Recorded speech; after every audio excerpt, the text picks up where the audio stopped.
കേരളത്തിലെ ദേവസ്വം ബോർഡുകളുടെ തലപ്പത്ത് പ്രത്യേകിച്ച് തിരുവിതാംകൂർ ദേവസ്വം ബോർഡ് പോലുള്ള പ്രധാന ബോർഡുകളുടെ പ്രസിഡന്റ് പദവിയിലേക്ക് പട്ടികജാതി വിഭാഗത്തിൽ നിന്നുള്ള ഒരാളെ പരിഗണിക്കണമെന്ന ആവശ്യം കേരളത്തിൽ പലപ്പോഴായി ഉയർന്നു വന്നിട്ടുള്ള ഒരു പ്രധാന സാമൂഹിക രാഷ്ട്രീയ ചർച്ചയാണ്. ഈ വിഷയത്തിൽ ഇപ്പോൾ നിർണായക പ്രഖ്യാപനം നടത്തിയിരിക്കുകയാണ് ദേവസ്വം വകുപ്പിന്റെ ചുമതലയുള്ള മന്ത്രി കെ മുരളീധരൻ. ഈ വിഷയത്തിൽ മുതിർന്ന കോൺഗ്രസ് നേതാവ് കൊടിക്കുന്നിൽ സുരേഷ് എം പി നൽകിയ അപേക്ഷ പരിഗണിക്കുമെന്ന് ചൂണ്ടിക്കാട്ടിയ കെ മുരളീധരൻ 1 വർഷത്തിനുള്ളിൽ തീരുമാനമുണ്ടാകുമെന്ന് അറിയിച്ചിരിക്കുകയാണ്.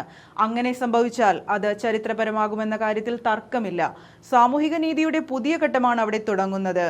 തിരുവിതാംകൂർ, കൊച്ചി, മലബാർ തുടങ്ങിയ ദേവസ്വം ബോർഡുകൾ ലക്ഷക്കണക്കിന് ഹിന്ദു ഭക്തരുടെ വിശ്വാസവുമായി ബന്ധപ്പെട്ടതും കോടിക്കണക്കിന് രൂപയുടെ ആസ്തിയുള്ളതുമായ സ്ഥാപനങ്ങളാണ്. കാലങ്ങളായി ഈ ബോർഡുകളുടെ ഭരണപരമായ നേതൃസ്ഥാനങ്ങളിലും ഉന്നത പദവികളിലും സവർണ അല്ലെങ്കിൽ പ്രബല സമുദായങ്ങളിൽ നിന്നുള്ളവർക്കാണ് മുൻഗണന ലഭിച്ചിരുന്നത്.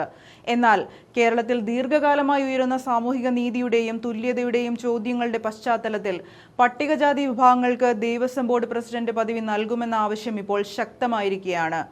കേരളം ഉയർത്തിപ്പിടിക്കുന്ന ഒരു സമൂഹമാണെങ്കിലും ക്ഷേത്രഭരണത്തിന്റെയും ദേവസ്വം ബോർഡുകളുടെയും ഉന്നത തീരുമാനങ്ങളെടുക്കുന്ന പദവികളിൽ ദളിത് പിന്നോക്ക വിഭാഗങ്ങളുടെ പ്രാതിനിധ്യം തുച്ഛമാണ്. ക്ഷേത്രങ്ങളിൽ ശാന്തിക്കാരായി ദളിത് വിഭാഗങ്ങളിൽ നിന്നുള്ളവരെ നിയമിച്ചുകൊണ്ട് ദേവസ്വം ബോർഡ് നിയമനങ്ങളിൽ വലിയൊരു മാറ്റം കേരളം സാക്ഷ്യം വഹിച്ചിട്ടുണ്ട്. എന്നാൽ ബോർഡിന്റെ ഭരണസാരഥ്യത്തിലേക്ക് ഈ പ്രാതിനിധ്യം ഇനിയും എത്തിച്ചേർന്നിട്ടില്ല. ഇക്കാര്യമാണ് ഇപ്പോൾ കൊടിക്കുന്നിൽ ചൂണ്ടിക്കാട്ടിയത്. ഇത് സംബന്ധിച്ച് നിവേദനവും നൽകിയിട്ടുണ്ട്.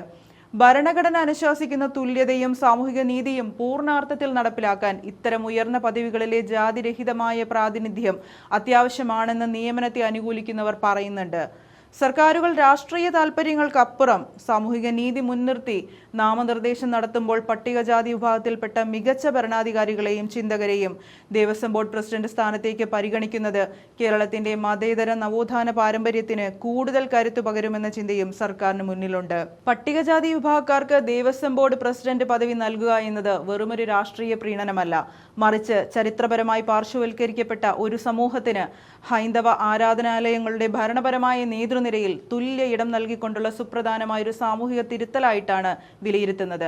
യഥാർത്ഥ അർത്ഥത്തിലുള്ള സാമൂഹിക നീതി നടപ്പിലാക്കാൻ ഇത്തരം നിയമപരമായ മാറ്റങ്ങളിലേക്കും ഭരണപരമായ ഇച്ഛാശക്തിയിലേക്കും കേരള സമൂഹം ഇനിയും മുന്നേറേണ്ടതുണ്ട് എന്ന കാര്യത്തിൽ തർക്കമില്ല. അവിടെയാണ് ദേവസ്വം മന്ത്രിയുടെ വാക്കുകളുടെ പ്രസക്തി മറഞ്ഞിരിക്കുന്നത്.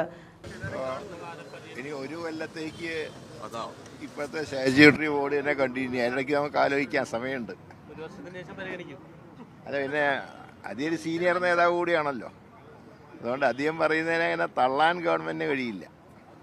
ഏതായാലും നമുക്ക് ആലോചിക്കാം. ഇനി ഒരു കൊല്ലം കഴിഞ്ഞിട്ടേ ഉള്ളൂ. കാരണം ഇപ്പോഴത്തെ എല്ലാ ചെയർമാൻമാരും സ്റ്റാറ്റ്യൂട്ടറി ഇതനുസരിച്ച് ഒരു കൊല്ലത്തിൽ കൊച്ചി ദിവസം മാത്രമാണ് 8 മാസമുള്ളത്, ബാക്കിയെല്ലാം ഒരു കൊല്ലത്തിൽ മേലെയുണ്ട്. ഞാനൊരിക്കലും കൊടിക്കുന്നിലിൻ്റെ ഒരു കാര്യം ഞാൻ തള്ളിക്കളയാറില്ലല്ലോ. ശരി, ഏതാ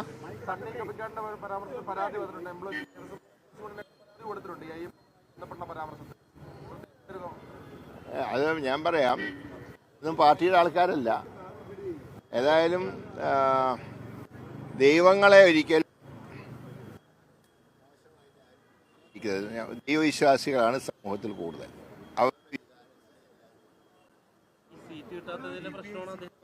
അല്ല, അത് ഞാൻ അതിനെക്കുറിച്ച് ഒന്നും പറയുന്നില്ല. അവിടെ നിർത്തിയ കോൺഗ്രസിൻ്റെ മിടുക്കനായിട്ടുള്ള സ്ഥാനാർത്ഥി ജയിച്ചു വന്നല്ലോ.